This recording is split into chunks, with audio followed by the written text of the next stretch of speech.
dan saya Ira.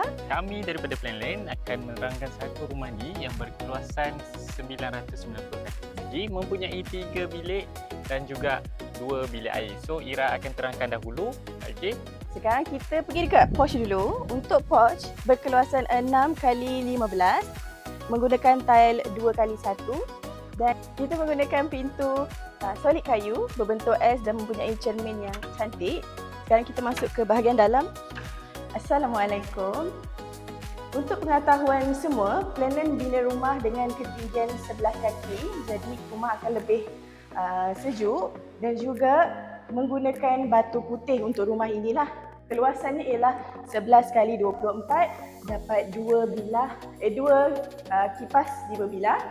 Dan juga kita pergi ke ruang yang seterusnya, iaitu dapur. Sekarang kita ke ruang dapur yang berkeluasan 8x12.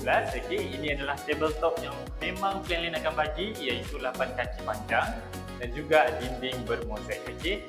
So, di bahagian ini kita boleh letakkan washing machine dan juga barangan dapur. Okey, so seterusnya kita pergi ke bilik yang pertama. Bilik yang pertama ini berkeluasan 11x12. Okey. Memang cukup luas untuk letakkan satu katil, okey. Dan di bilik pertama memang akan ada bilik air. Bilik air ni kita akan bagi satu shower, satu sinki dan juga satu toilet, okey. Seterusnya kita pergi ke bilik yang kedua. Ini pula bilik yang kedua. Bilik yang kedua ni berkeluasan 14x10 dan sangat luas, mempunyai satu kipas 5 bilah. Dan jom kita pergi ke bilik yang ketiga.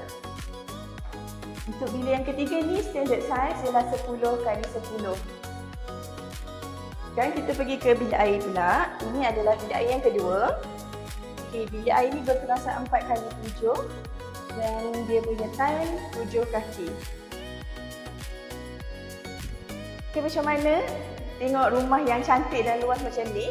Kalau anda berminat, anda boleh kontak kami, klik link di bio dan juga terus ke office kami di Planland Property Management Berhad di Office Peraja, dan juga boleh terus ke office di Bangi, iaitu di Bandar Bukit Mahkota, Selangor. Kita jumpa lagi dekat next video. Assalamualaikum.